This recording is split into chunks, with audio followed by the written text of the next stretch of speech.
All right, it says we're live. So here we are. Happy Thursday, friends. My name is Shay, and I am here to do some world building today in preparation for a game that I need to run tonight. I know that Thursday is usually our painting stream, and I do have that on the back burner if we decide that's what we want to switch to. But because I have a game to run tonight, I was kind of hoping to get some prep done in advance. And I thought that it might be fun to share that prep with you and get your feedback as I'm going, because I really enjoyed how collaborative the process was when we did it last Friday. So I have some specific stuff that I need to kind of develop and work on today. The first is a cultural shift for Corellion, which is my primary city among my elven houses. They have a diplomatic relationship coming in, an ambassador of sorts, and I need to know more about what their culture looks like in order to effectively roleplay this ambassador.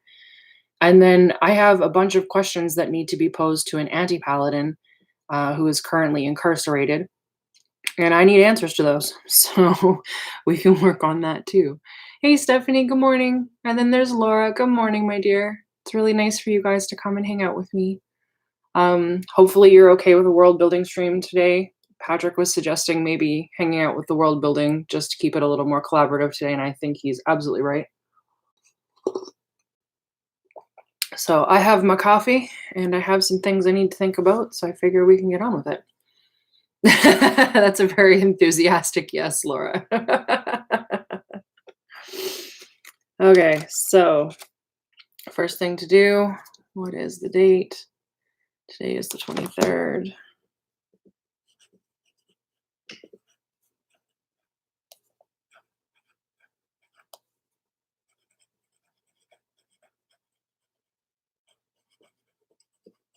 And what color was I using for my world building? I think it was orange. Nope, it was red. All right.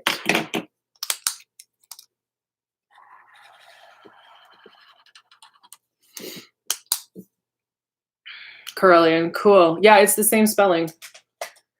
I was grappling for a name in the midst of this thing.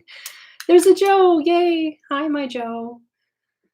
And all I could think of was the Corel dishware. You know the plates I'm talking about, the ones that are like nigh indestructible, and all of our parents had them growing up. And I was like, Corellion. We'll just add an Lian to the end of that and go with it. So the Dawn City is named after flatware,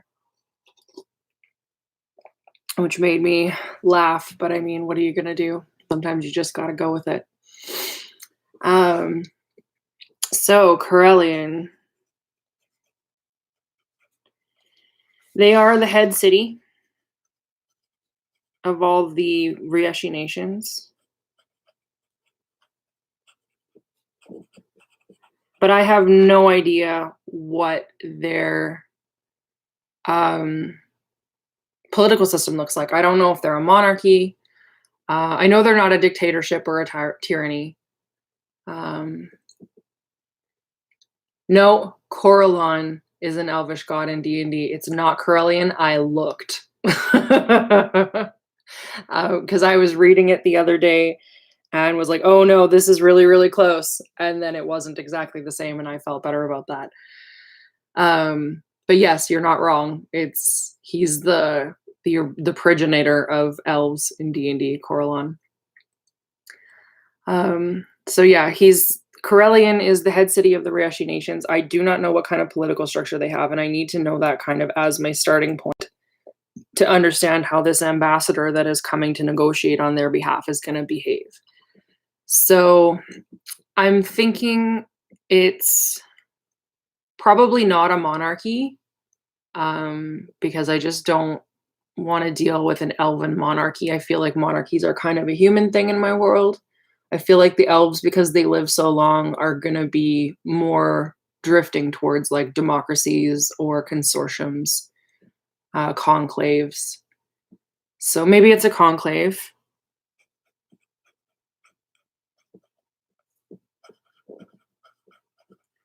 How many people do we have in that conclave, and what are their roles?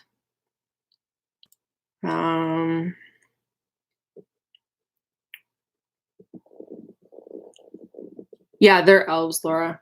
The Ryeshi are kind of my high elf analog, whereas like the elves in my world are kind of wood elves. If we're going by like the D&D 5e setup. So these guys are much more into civilization, much more into like having buildings and having cities that mirror, or at least like were the origin points for like human designs. Whereas my wood elves are much more nature based. They choose to live more distributed, lower population density, much more solitary a lot of the time, more rangers and stuff. Thank you. I do love this pen. This is my third Lamy pen. Well, it's the third of the ones that I have. I gifted one of my other ones to a friend of mine. They're very comfortable. I love how they feel in my hand to write. I do wish that they had indelible ink cartridges though, because these are all water-based, and therefore if my pages get wet, everything runs, and that sucks. But I love that they're refillable. I've been trying really hard to get away from one and done pens. That's very, very hard to do. But we're going to keep up the experiment and see what happens. So yeah, politics is a conclave. How many people do we have in the conclave? I think, let's roll a dice. Let's roll a dice. I like that. I think let's roll a d10. No, let's roll a d12. See what happens. There are 3 people in the conclave. Okay, I like that. These 3 people do what? They balance the city, the environment,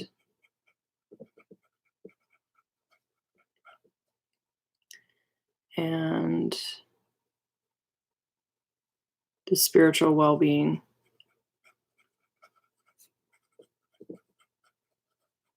of those 2 things.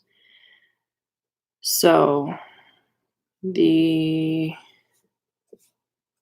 conclave member for the city, wards and factions. Yeah, exactly. I kind of like the idea of like interests a little bit more than wards and factions, because I don't know if we're going to Corellion or not. I don't think we are, so I don't need to necessarily get into that level of detail with the world building. But I think just general themes is probably good enough right now. But I mean, there's just so much going on.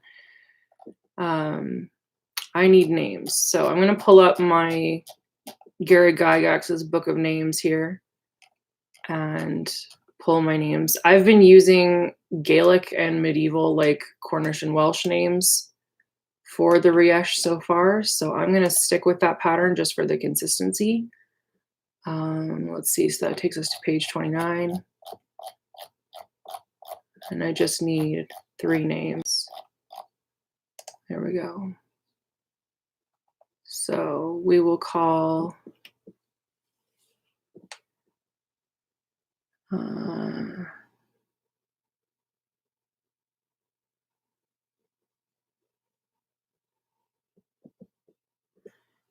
the dude of the city Gorlas. We will call dude of the environment Cavernan. And we will call dude of the spiritual well-being Cillian. Hey, there's my husband. Hi, husband. I sure like you. You make me happy.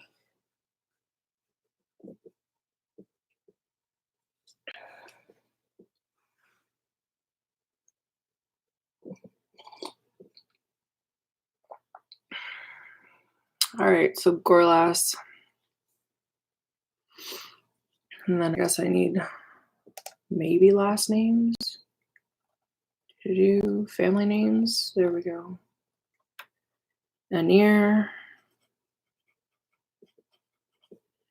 Cavernan, Aid, and Cillian, Rael. There we go. Yeah, that is good. Or yeah, I would have married the wrong person. Yeah, no, you're kind of my favorite. It's a thing. These are names. We do need titles. So let's come up with a title for the dude of the city. Gorlas Anir. Um,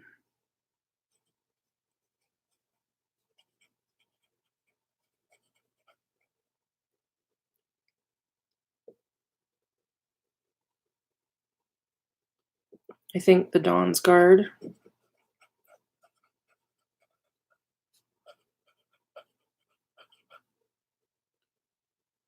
Oh yeah, gender. Okay. Gorlas is a dude.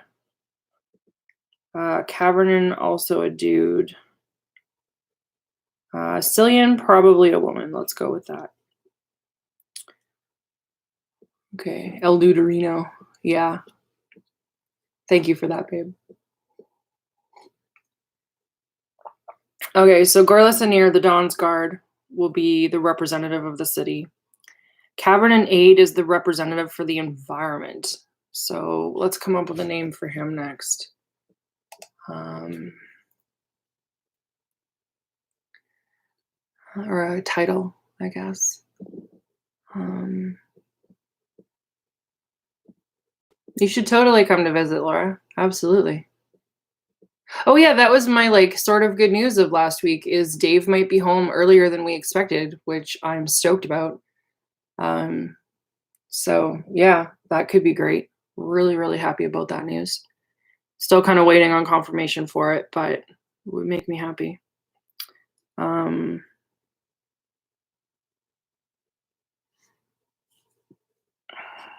Cavernon Aid, the Viridian Hand, and then Cillian Royale.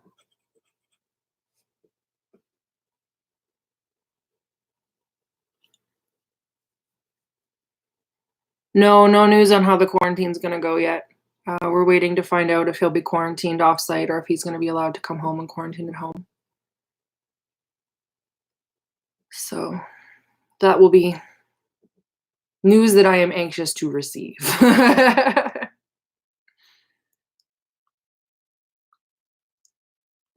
Cillian Royale.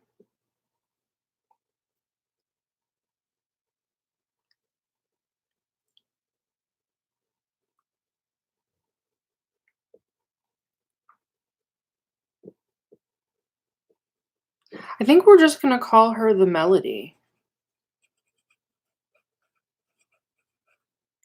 I kind of like that. Okay. So this ambassador.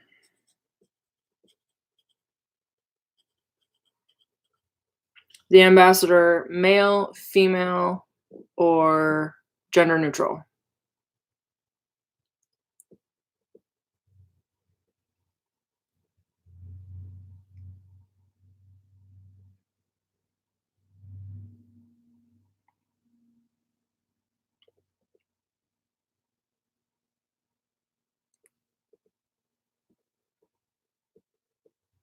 Neutral? Okay.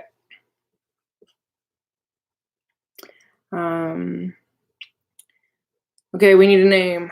Let's go back to our chart of names.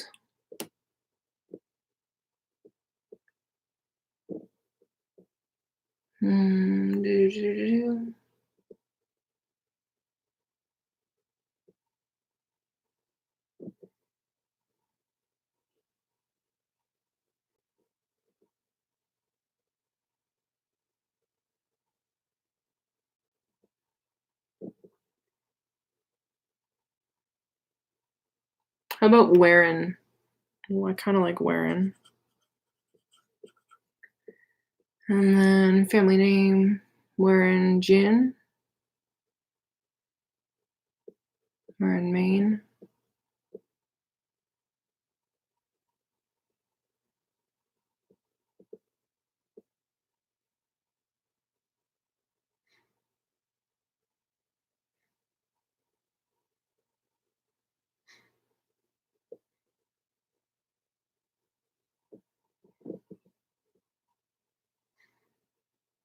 Tremaine.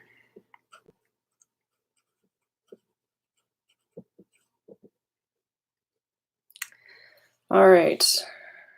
And Warren's title will be what?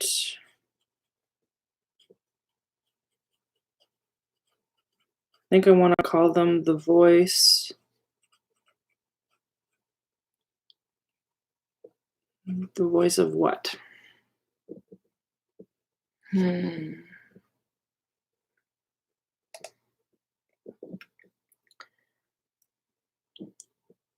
The voice of all. I like that. That's just the right amount of grandeur and arrogance to balance off how I think this is going to go. Okay, so gender neutral ambassador, Warren Tremaine, the voice of all. What kind of personality does Warren have? I want them to be confident.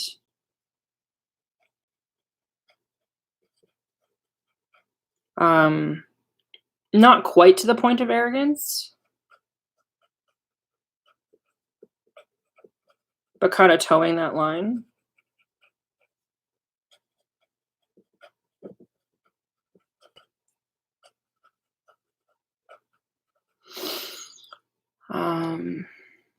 Want them to be well-spoken and well-researched, like they know the law really well.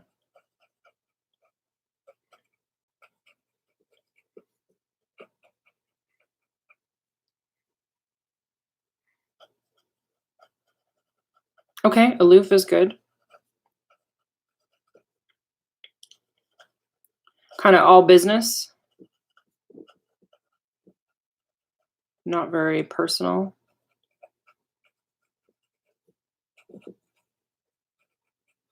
That'll be a good contrast to a couple of the other NPCs that are in play in this scenario.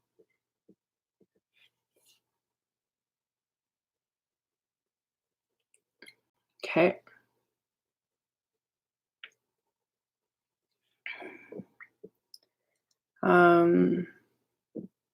So Corellion in this situation, okay, let me tell you a bit about what's going on here. The captive prisoner that is being questioned is an anti-paladin named Garus. He was assisting my necromancer Amelie in achieving her world domination plans.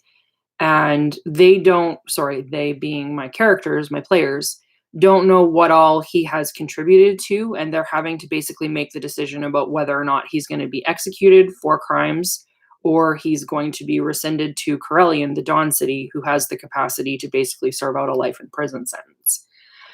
Currently, the sentiment is that most people just want him executed and then have the magic put in place to prevent him from being resurrected, which they have access to, because he's clearly killed a lot of people and he's clearly dangerous because he has a lot of necromantic knowledge. So there's no guarantee that he can't just bring himself back from the dead.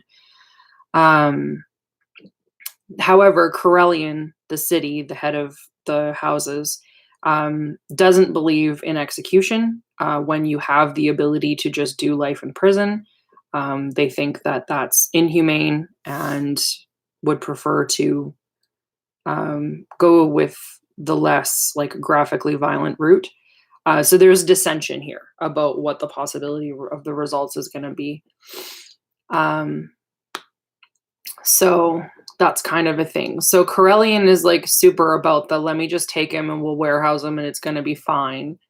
Whereas everybody else is kind of like, no, dude killed a ton of people. Execution is better than he deserves in a lot of ways. Let's just get this over with. So I need to have some pretty good arguments on Corellion's part as to why warehousing this guy is the better decision. And then there was a Gary and a Patrick. Hi, friends. Thank you for coming to hang out.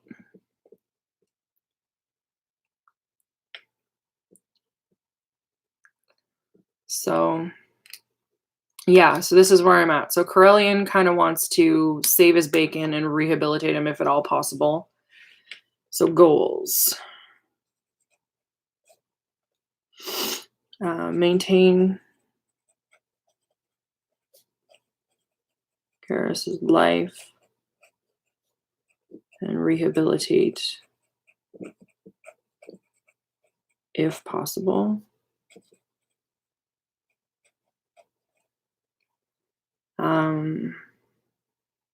Keep relations between the cities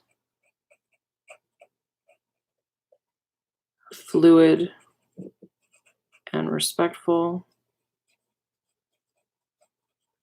cordial if possible.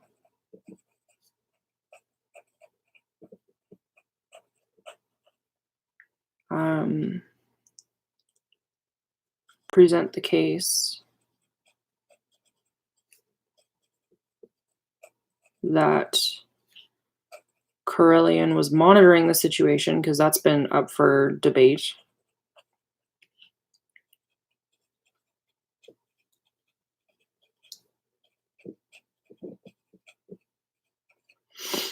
But has had incursions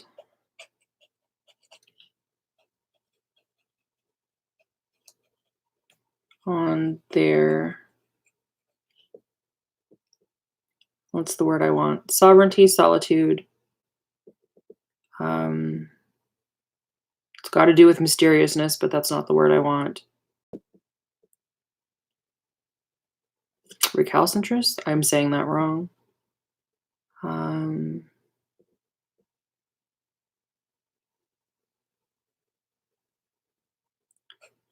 Place and position, for lack of a better phrase, from kinds poking where they don't need to be, poking around.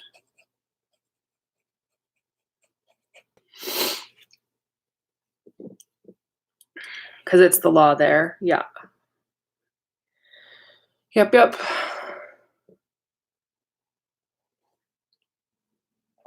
Corellion, being the head city, kind of sees itself as setting the template for all other laws within the Ryeshi nations. So the fact that other cities are saying they don't want to follow this plan to rehabilitate him or incarcerate him or whatever is some problems. Like it's showing dissension in the ranks, basically. So they want to try and reaffirm that Corellion sets the tone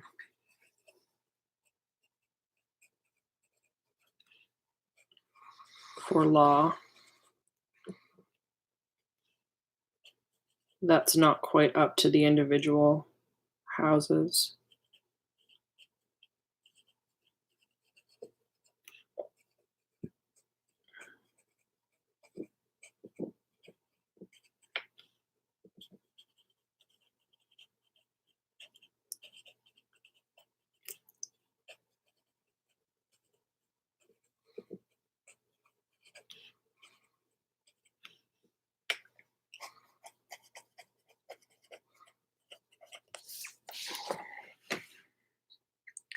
As a federation.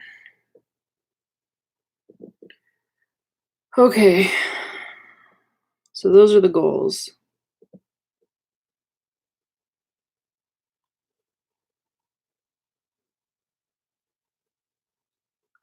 All right, arguments, specific arguments. We have the resources. It's not like we have to build him a prison.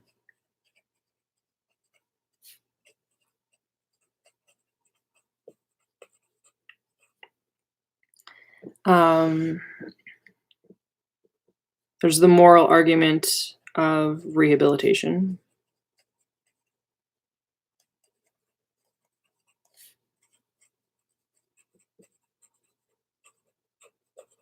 As a social good.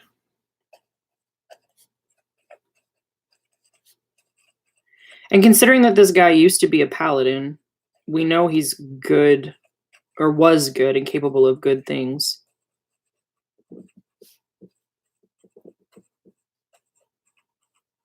Maybe he could be again.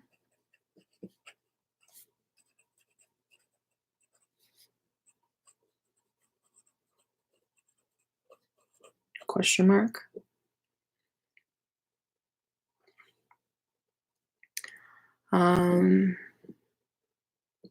What else Arguments.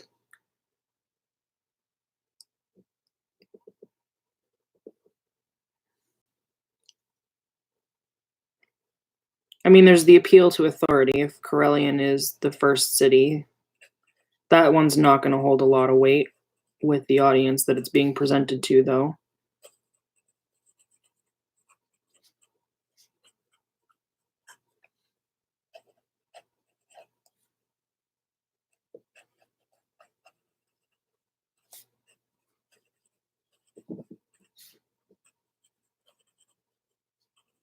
Still an argument that'll get made, though.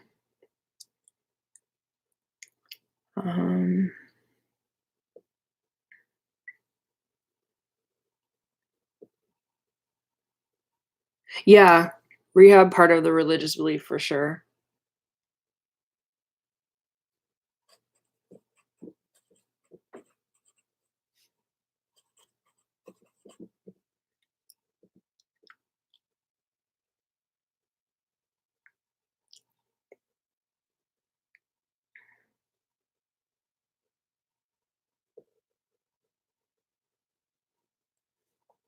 Knowledge, they can learn from him what he knew.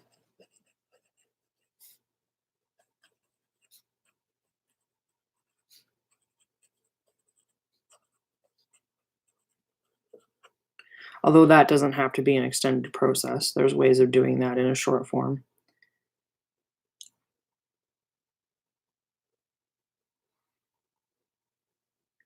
Yeah, he's a fallen paladin, though. Like, he's an anti-paladin. So he was, and we'll work on him in a minute, because that's the other chunk of what I need to get done today. He was a lawful good paladin. He was a lawful good paladin for, like, a big chunk of his life. Like, I'm going to say 15 years.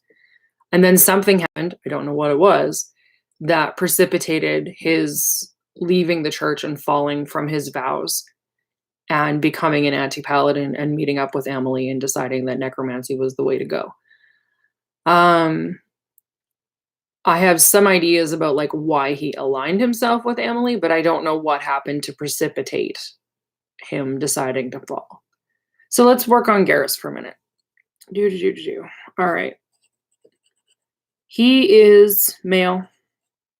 I need to know where he's from. I don't think he's from the cultural space that Arcus originates in, which is kind of the main area of where this map has been taking place. I think he's from a nearby country, but a different country. So we need another name. Let's go with Eldra.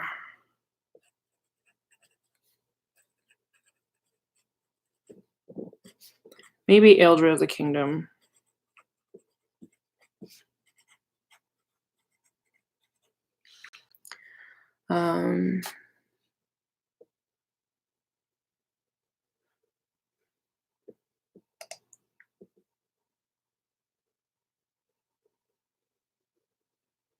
Those in charge. Yeah, okay, that's completely fair. Completely fair. Belief that he has followers with further goals.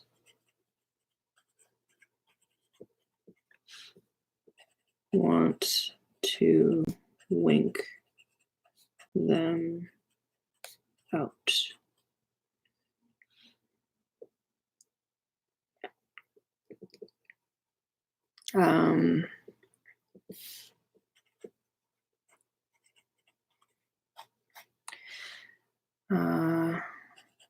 Eldra is a monarchy.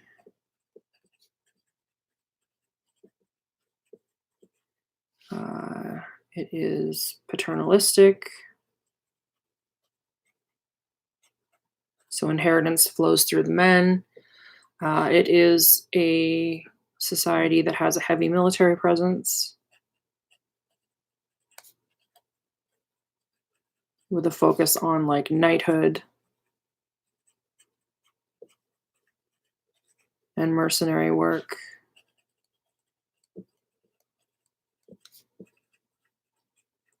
He was a soldier.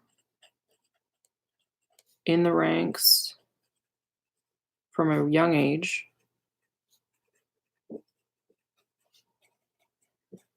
He was from a poor family.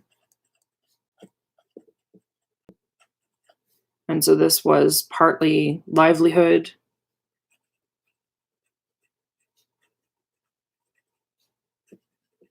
and partly inclination.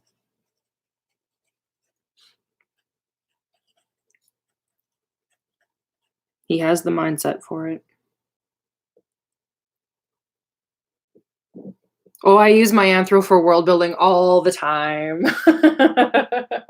I have to say my academic background makes my world building pretty nuanced sometimes. For sure. Absolutely. Talk about pantheons, man. I get into pantheons like the nitty-gritty. I really do. Partly livelihood, partly inclination. So let's say he was a soldier for 5 years before becoming called to being a paladin.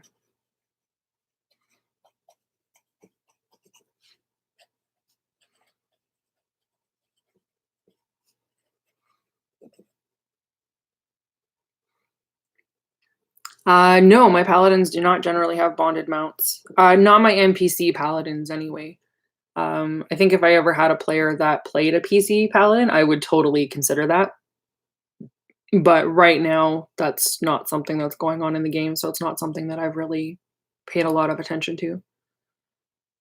So he was a soldier for 5 years before being called for paladinship. To what god? I don't have a god for him. I'm thinking like it'll be a reskin of the god tier from D&D.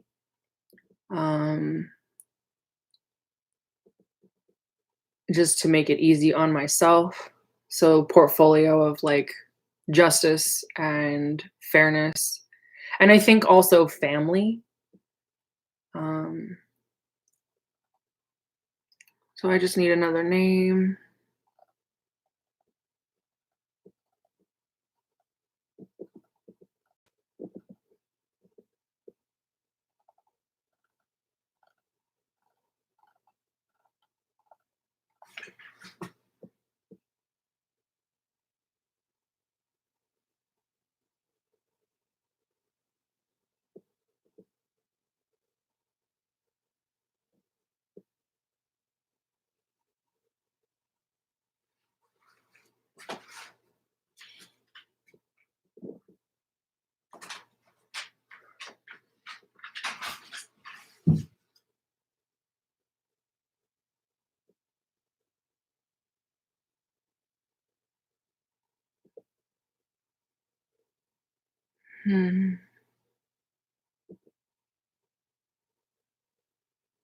Pencast?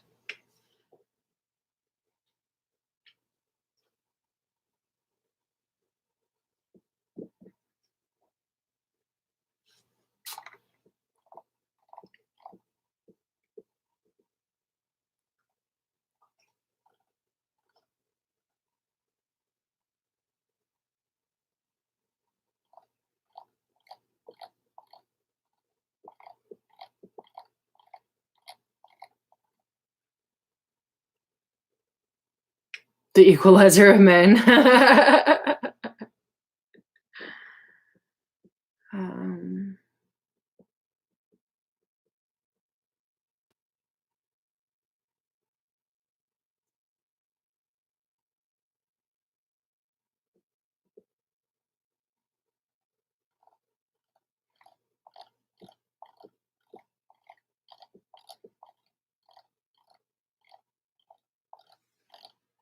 Not English names. Too many Englishes. Medieval English. Let's have a look at that.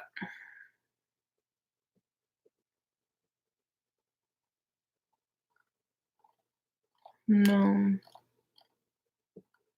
Scottish? Let's look at Scottish.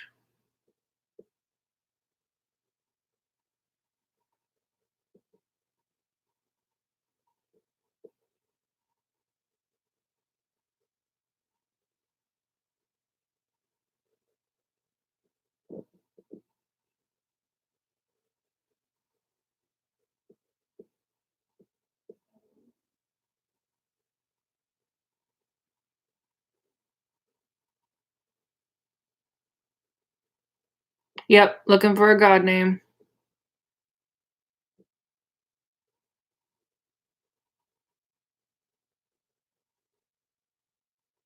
Balif? Yep, Balif works for me.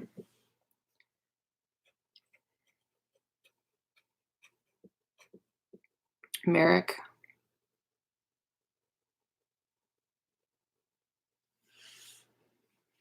Let's combine those. Balif, Merrick. 2 names are fun. God of Justice.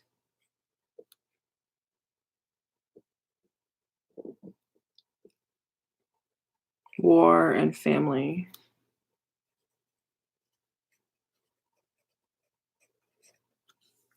Let's talk a little bit about the pantheon that Balif Merrick comes out of. America. Yeah, America's definitely already taken. So pantheon. Balif Merrick is at the top. Because if it's a paternal society, it's going to be a patriarchal pantheon. Father figure.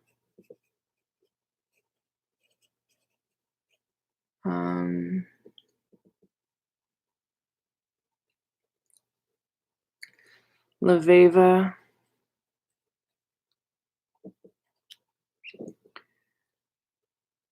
Lena will be the consort. Profile is family and fertility.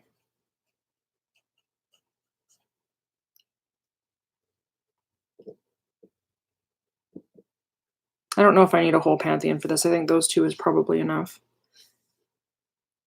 Roots. Okay, so what did he do that got him elevated to a paladin?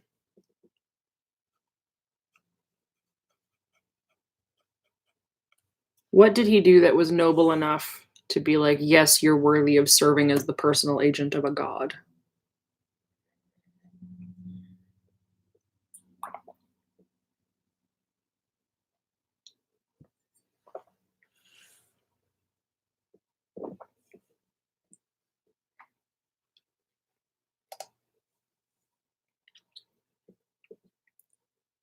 Saved someone super important. Okay. Who was the super important person? Oh, going from sweet coffee to pink lemonade juice is a tart experience. My mouth regrets that. Yeah. Yep. Stop some slavers. What if Balif was the man and Merrick was the wife? Balance of justice. Together they shave bleach. Oh, I like that. Okay. Yeah. Let's do that.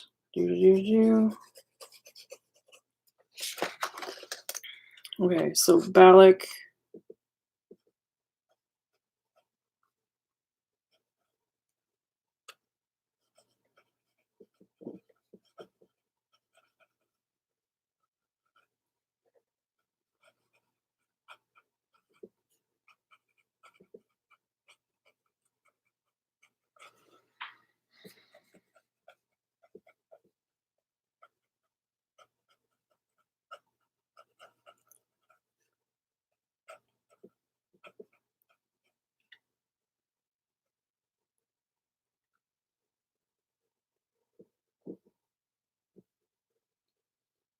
So war is like military might, but it's also order.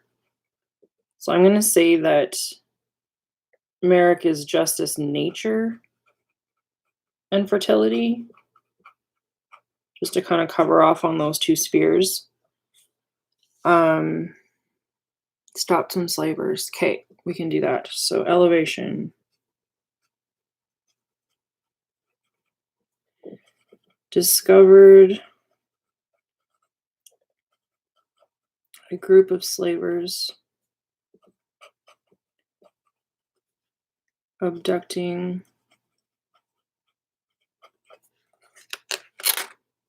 Eldrin citizens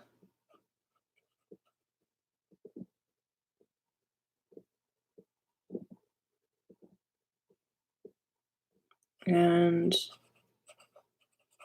put an end to them.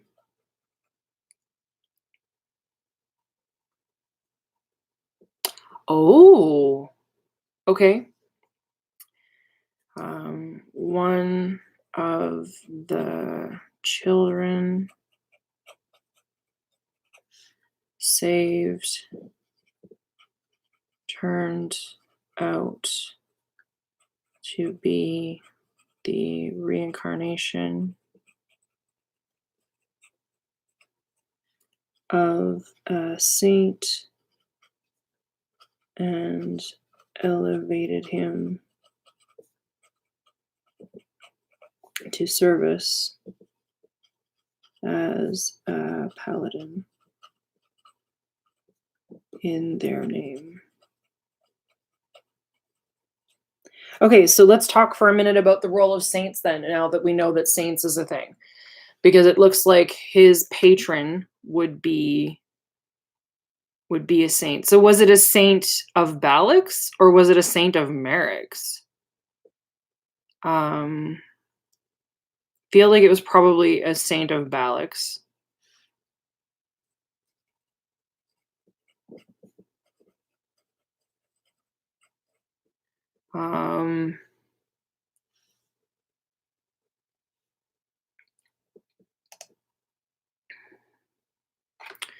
Let's call him Callum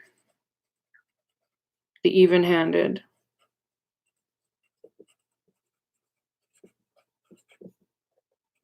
Patron saint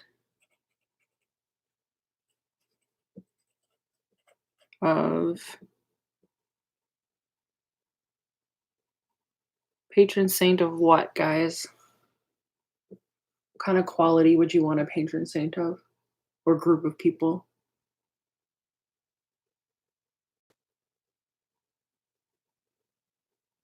I feel like the patron saint of children is a little too on the nose. Patron saint of innocence, patron saint of patience, patron saint of the downtrodden, patron saint of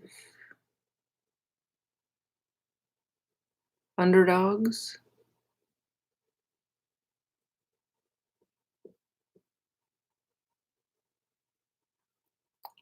Downtrodden is like close to where I want to go, but I need a different word for it.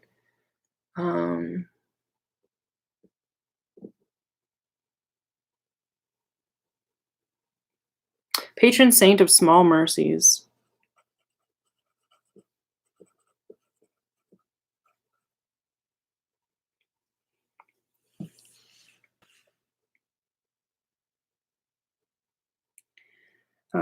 Callum was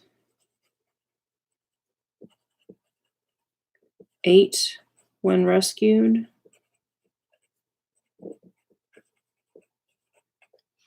Is now 48 minus 25.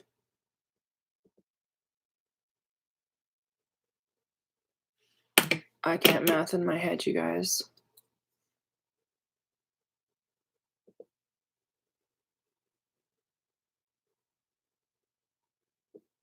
23. Perfect. 8 and 23 is 31. And an influential member of the Church of Balak in Ildra's capital.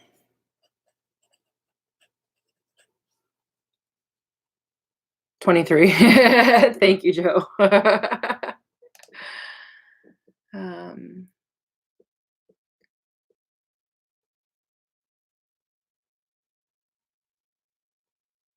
Yeah, like the Buddha. That was kind of what I was thinking too. Bathan.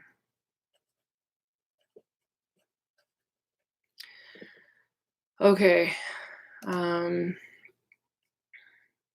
so Callum elevated him to patronhood. Garus swore his oath to Callum directly.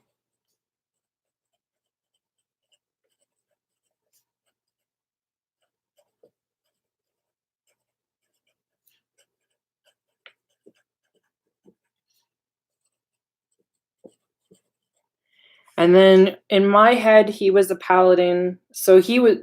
That's another good point. Garus was 25 when this happened.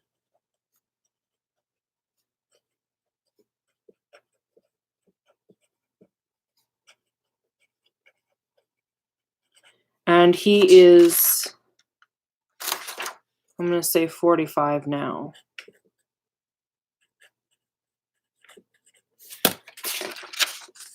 So that gives us 20 years worth of time to kind of play with. So I think I want him to have become a family man.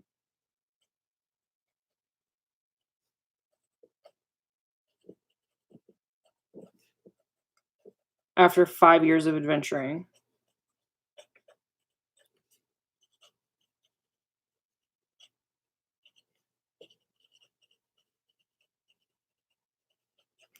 On behalf of the temple.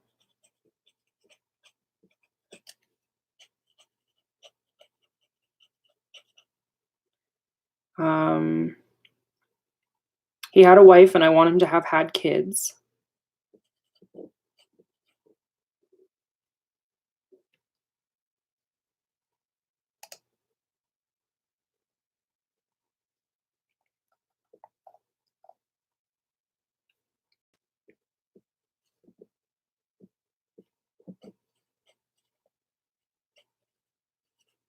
How many kids did he have, guys?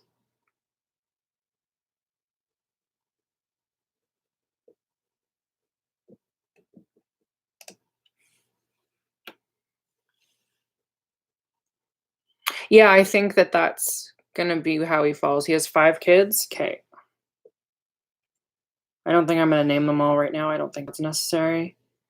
We need an age range, though. So let's say that they were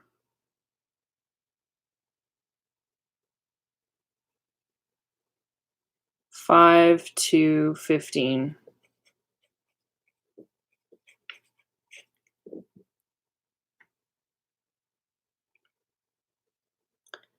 So that means that whatever happened to them 5 years ago. So let's say they were killed. We'll need to figure out how.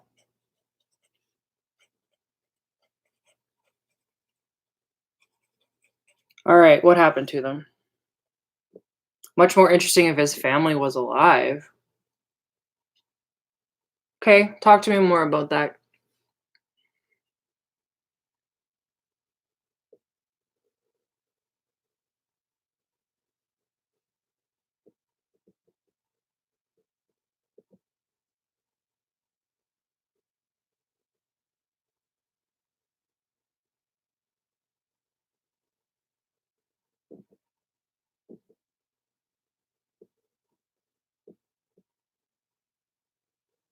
Village raid, okay.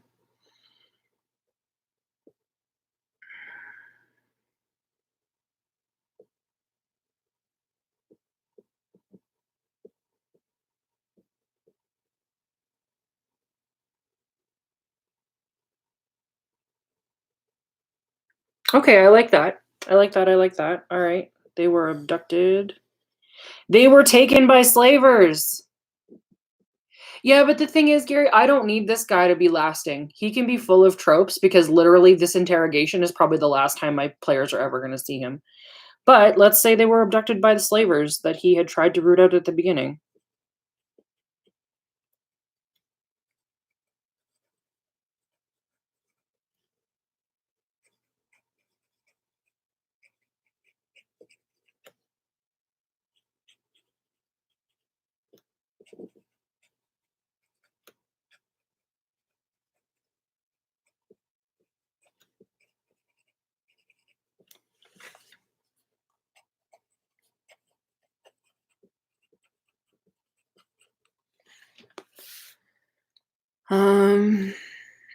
Blames himself for their disappearance.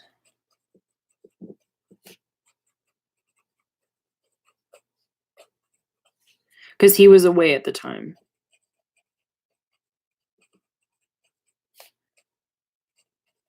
Away on church business.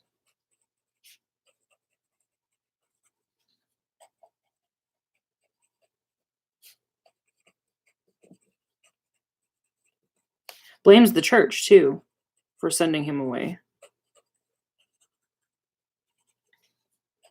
And not protecting his family.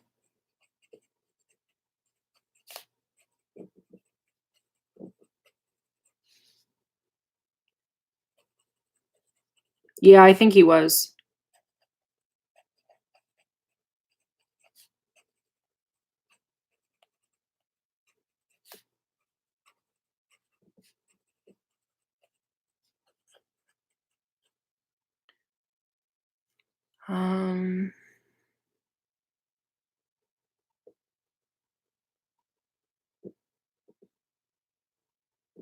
Maybe the thing that precipitated his fall was that he attacked the church.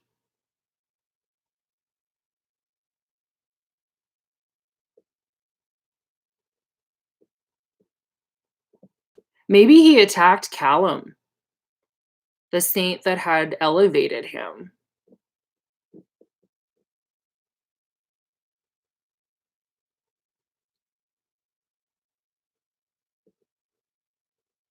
It's a Marla! Hello, the Marla. We are discussing the rise and fall of a paladin / anti-paladin. That I need to have figured out before he gets interrogated for necromancy tonight. So, we are trying to decide what happened that caused him to fall from his paladin vows into his anti-paladin status. And I keep chewing on my lip, and it's really bad.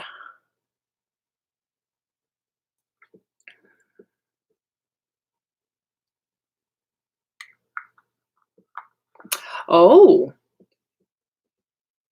Is that going to be enough to make you a fallen paladin, though? Or maybe he just started with the accusation? Because, like, I feel like he has to do something particularly heinous, because an anti-paladin basically needs your god to break faith with you.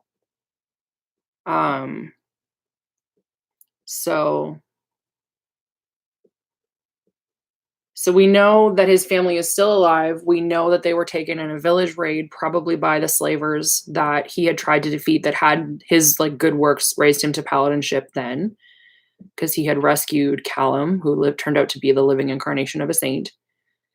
So now we need to know what breaks the faith. I think he went after Callum, you guys. I really do. I think he went after him and said, like, you promised whatever he thinks Callum promised, which is probably wrong. More to come, yeah.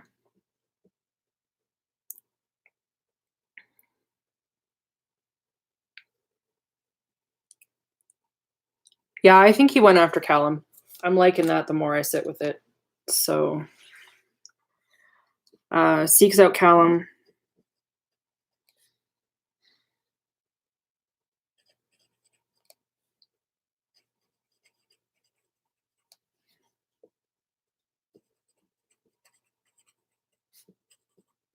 Tax him as representative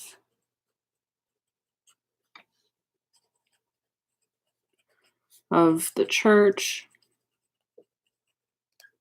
Balak takes exception to this.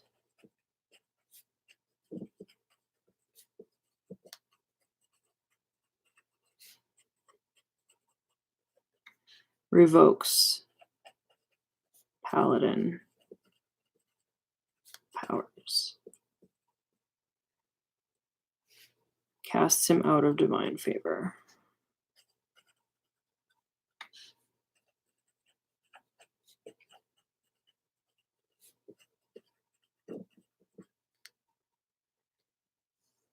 Okay, so now we need to look up anti-paladin stuff, because I don't know how they get their power.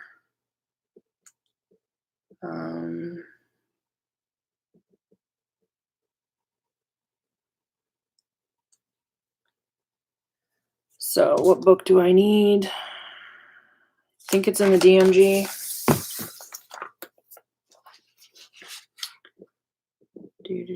Anti-paladin, page 96. Oathbreaker. All right. An oathbreaker is a paladin who breaks his or her sacred oaths to pursue some dark ambition or serve an evil power. Whatever light burned in the paladin's heart has been extinguished, only darkness remains. A paladin must be evil and at least 3rd level to become an oathbreaker. The paladin replaces features specific to their sacred oath with oathbreaker features. Channel undead, dreadful aspect, aura of hate, supernatural resistance, dreadlord. Atonement. Yeah, okay. So maybe atonement is one of Corellion's arguments that he can be restored. Because we were talking about Corellion's arguments for like rehabbing him. The word I want for this is atonement. All right. So he broke his sacred oath to be the provider of small mercies and protect the downtrodden. So, broke sacred oath to be the provider of small mercies and justice in the world.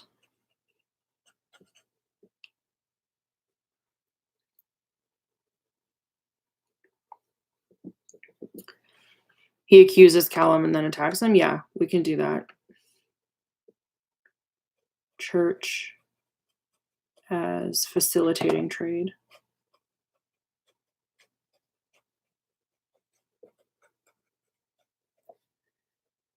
Okay.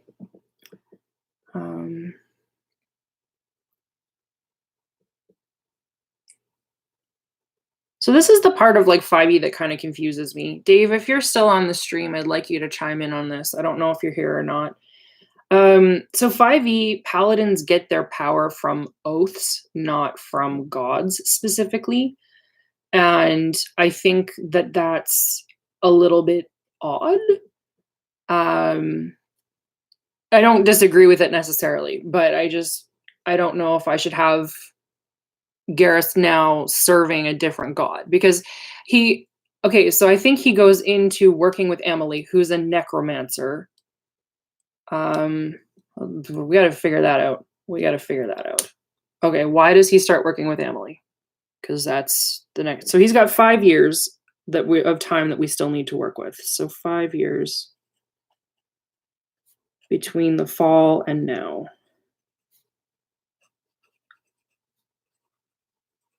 What happens in those 5 years? How long has he worked with Emily for? Yeah, it's stupid. I love you, baby.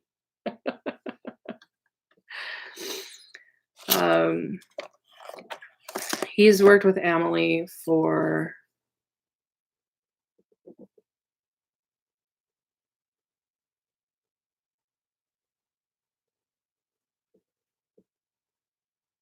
So does he like devote himself to a different god, Dave? Come on, help me think this through. Is there a god of revenge? I feel like there might need to be a god of revenge.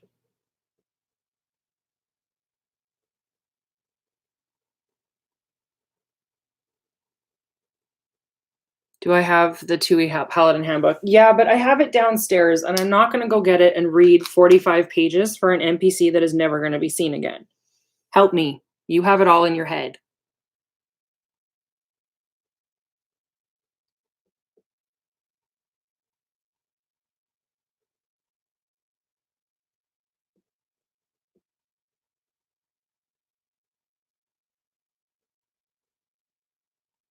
Okay, I like that, Patrick. He is trying to extend...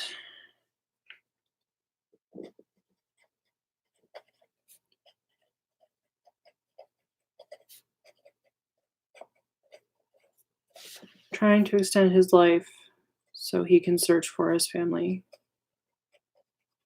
Sympathetic villain ties there. I like that.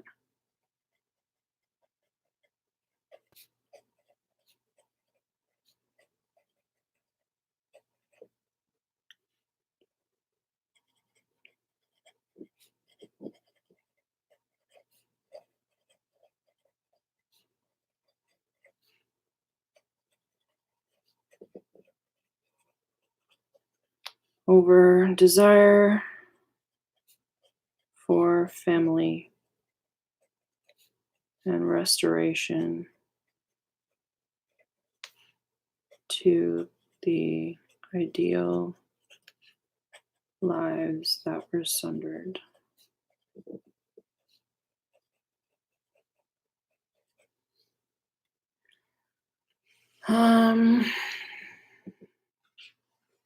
Okay, so he meets Emily 2 years ago. They bond over the desire for family and restoration to the ideal lives that were sundered. Emily's family was also killed, but not in nearly the same way. Her husband Bartholomew died attempting to become a lich, and that was their mutual goal. So the fact that it didn't happen kind of sucks for both of them. And she lost a baby due to a stillbirth, and she really wanted necromantic magic to be able to restore her child to her. So she doesn't know that the one child that she knows died was one of a set of twins. She has a child out there. Well, had. She's now dead. So I guess that's a thread that'll probably never get tracked down.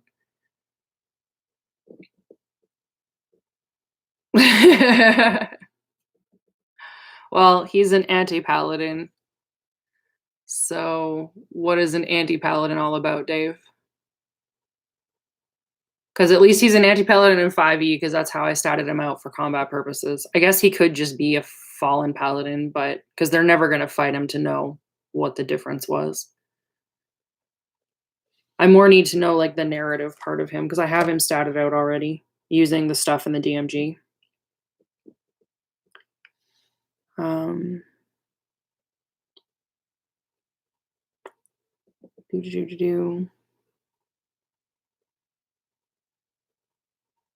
I'm going to say during this 5 years between his fall and now, he kind of fell apart.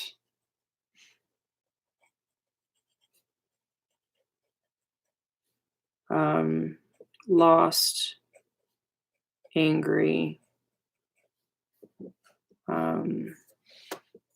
drinking a lot,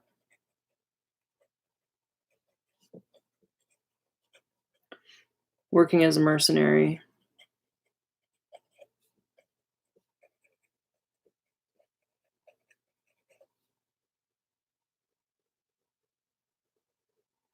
They have to be dedicated to a chaotic evil god. That's in 2e. Okay. Because, yeah. So maybe it's just that he's an oathbreaker. That works for me. Okay.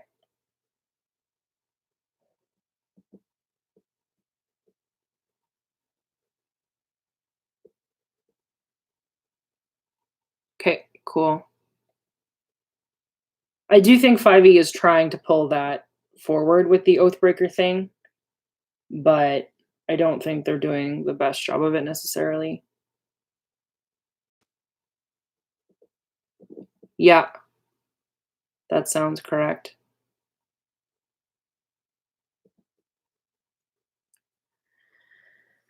Okay.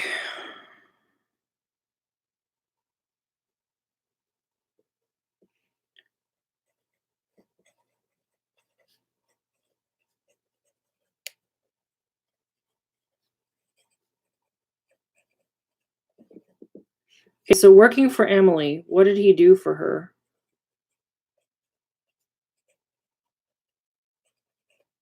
I know he killed a lot of people.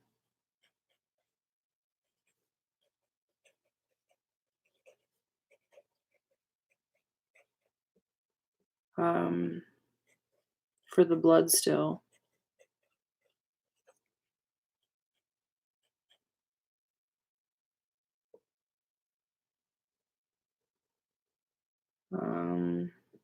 Intimidated people.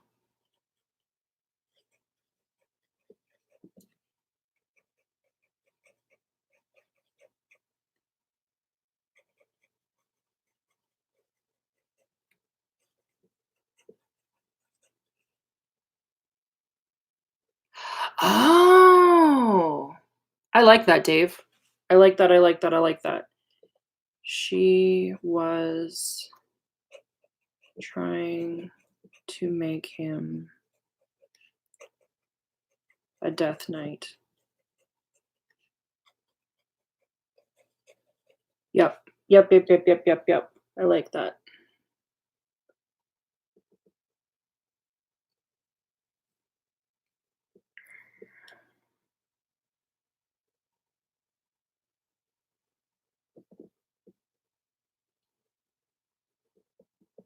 He killed the reincarnation of another saint at her request. Interesting. That's some interesting parallels.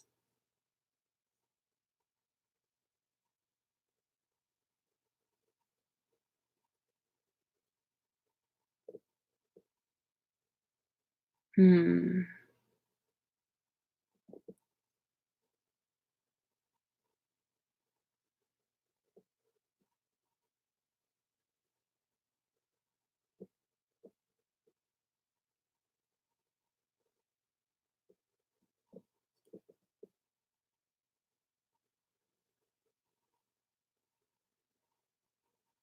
She needed the blood of a saint.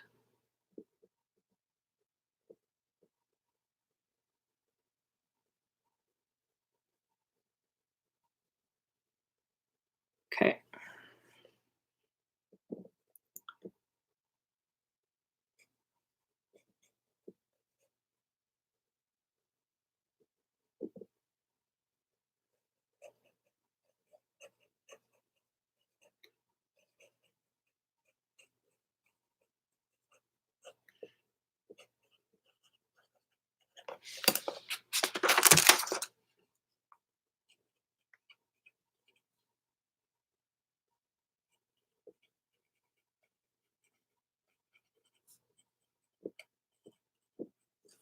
Okay. This was probably the Vitae transfer involving Fabian.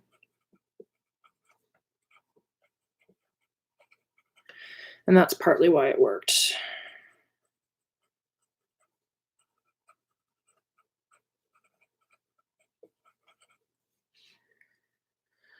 Okay. What else do I need to know?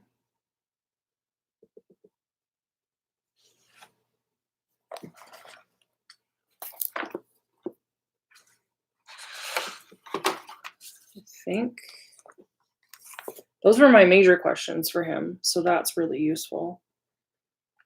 What else should I know? I guess I have my other notes in case there were other questions that they've written down.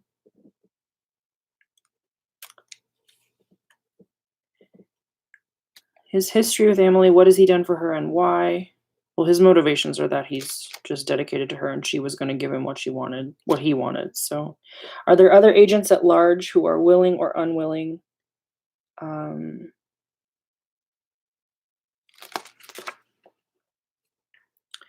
He knows how to work the mirror.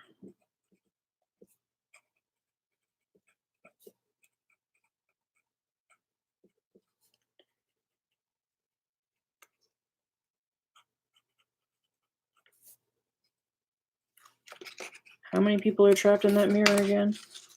1, 2, 3, 4, 5.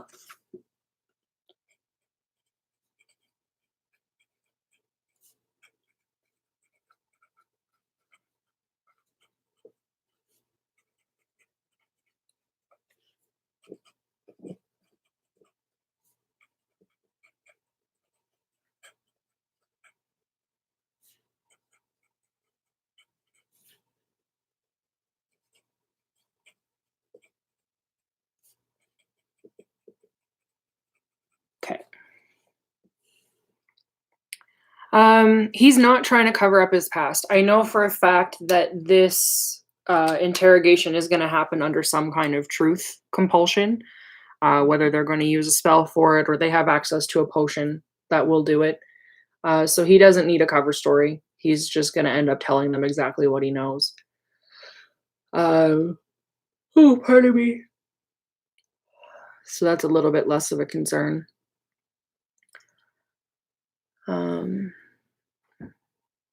He doesn't know about anything to do with Megaton because Emily kept that very private, which is going to frustrate my players because they want to know more about Agaton, but they're not going to. What other questions did I have again?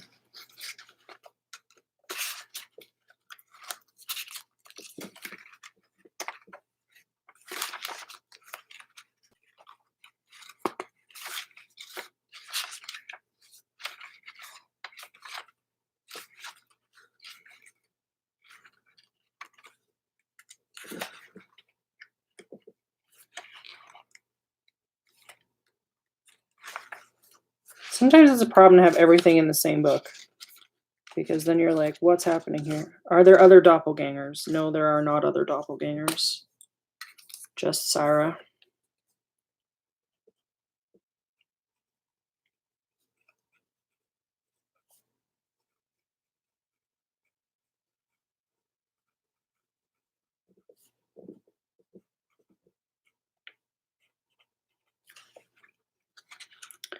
Are there other holdings and locations?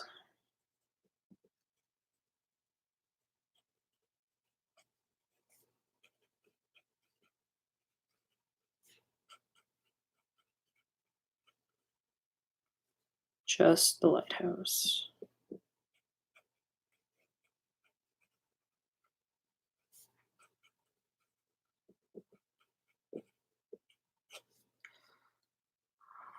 Tea time. Make it happen.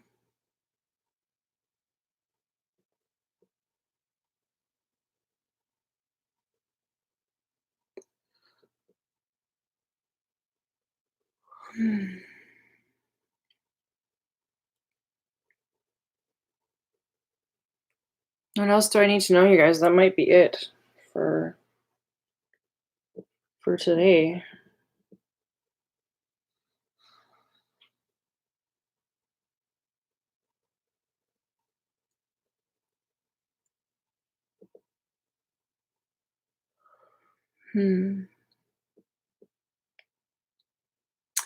They already know about the accomplices and all of that. Although they don't know about their extended network. So let's maybe talk about that. Extended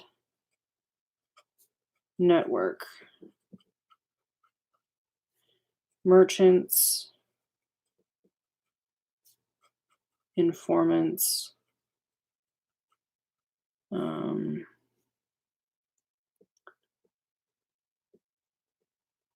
And then kinds. Because I know he's going to have a little bit of information about that. Other mages that they know.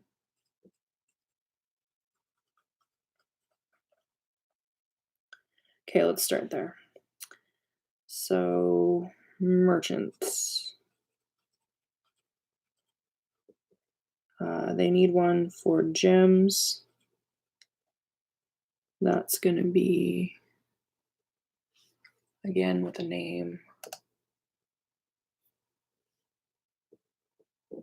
Alistair.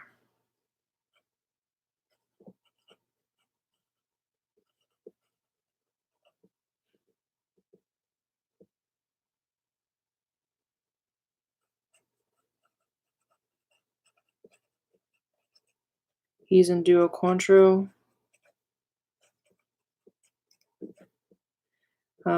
Spell components.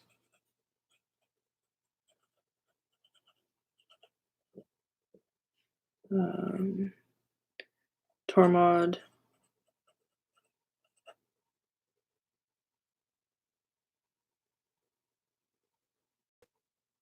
Mark. Also in Duo Quantro. Rare spell components.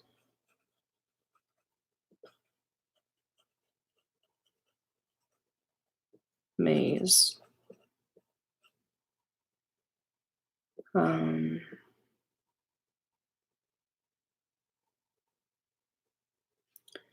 Black market.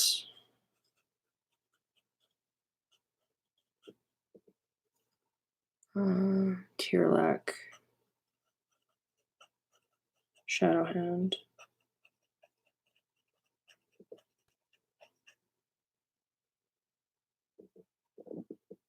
Owen's Reach.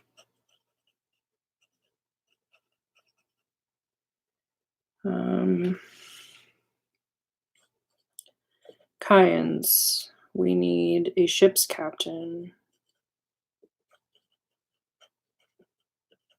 And a first mate.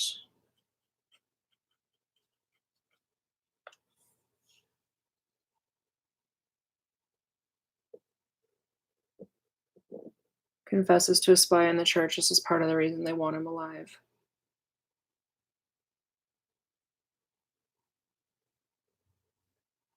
Oh, so go back to Ware and Tremaine for a second, our ambassador from Corellion.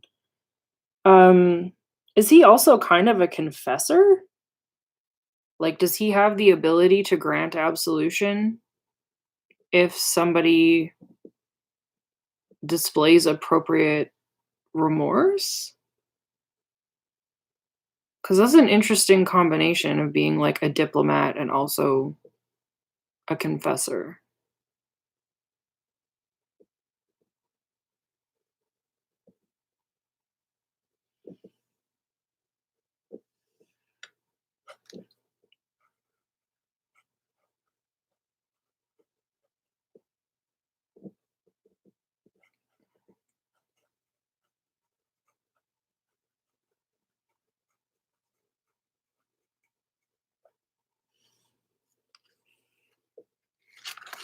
Jillian and the Skipper too. Thank you for that.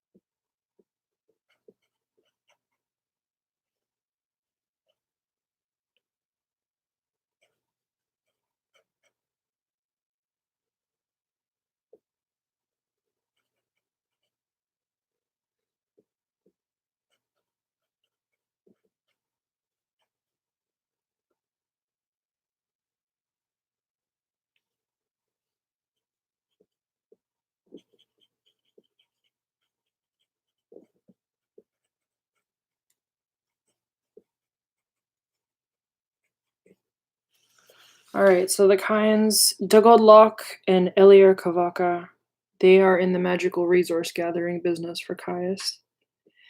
And then other mages. I think we want 3.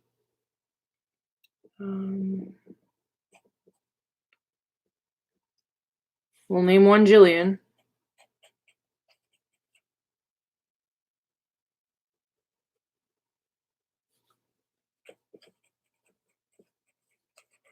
She's a wizard. She's level 6. She's a specialist in transmutation. She lives in Garus. Has known Emily for 15 years. Was in the journal at the towers. 2.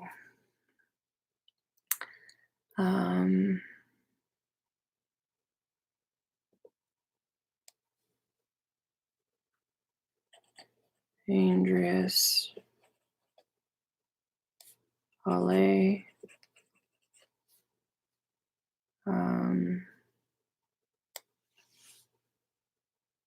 Another sorcerer.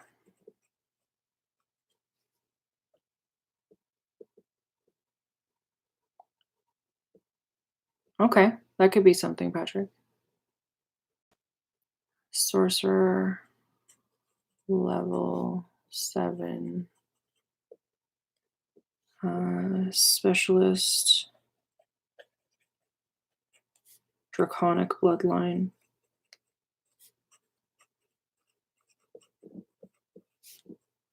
Dragon lore, etc. was helping Emily track a dragon so she could try to harvest its heart.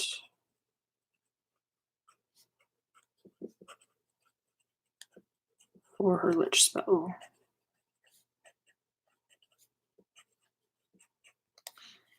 And number 3. Yeah, I would be reluctant too under those circumstances.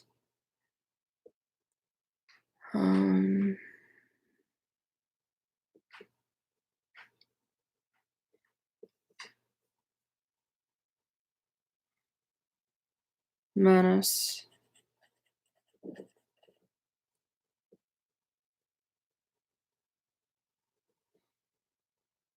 Parlin.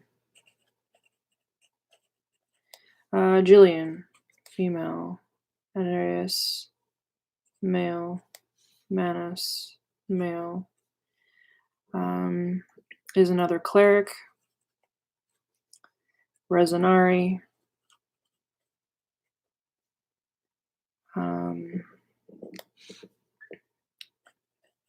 Level. At what level can you cast Resurrection? I need to know that for this guy.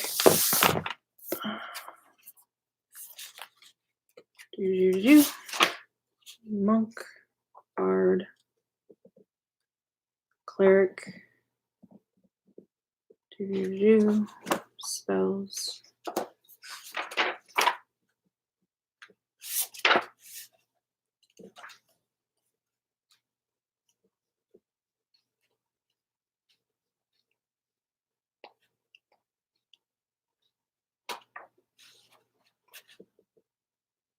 Resurrection, 7th level necromancy.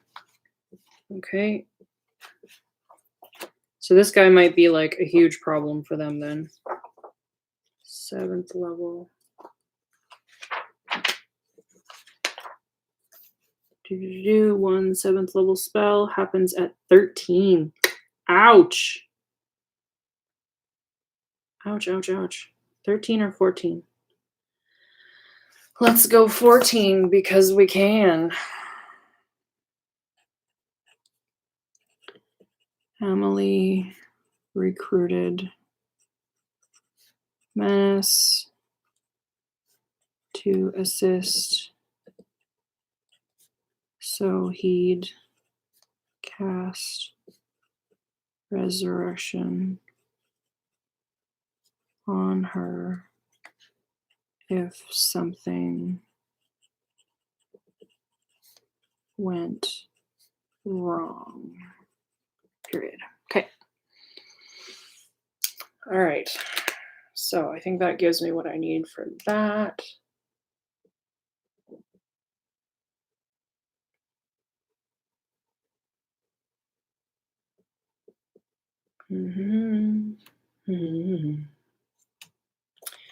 We all live in a yellow submarine. I think that's everything I need right now, you guys. And it's almost been an hour and a half. So let us call it for today, I think, so I can go get myself another coffee and escape to the washroom, take in some of this incredible sunshine that is happening outside my window. Super stoked about that. Yeah, I'm going to stream tomorrow. I'll probably do another. I was thinking about doing a painting stream, but it'll depend. I have some more world building I need to do for a game that I'm running on Saturday in a different setting. So it may end up being another world building stream. But yeah, that's my plan, is I will stream again tomorrow in the morning. Same time. Same bat time, same bat channel. I've got to say I'm super stoked about this ability to stream with minimal kerfuffle through YouTube now. It's just gotten so much better. It makes my life much, much better. You're loving the world building? I'm really glad that you guys are liking it. Like, I find it really fun to do collaboratively, and I'm enjoying having the feedback. And I just hope it's like, my worry is that because I end up talking so much that it might be boring. Um, but I get self-conscious about that kind of thing quite a bit. So just got to work through it, right? So yeah, thank you so much for hanging out today. This was great. It's really nice to have your guys' help, Laura. Like, honestly, it's just so much more fun to have it be collaborative. More brains are always better. It's your D&D fix. That's fair. You're welcome, Patrick. So yeah, we'll do this again tomorrow, and we'll be working in Havalis, which is the capital city of Gato, and we will go from there. So you guys enjoy the rest of your day, and I guess we'll see you in the morning tomorrow. Catch you later. Bye.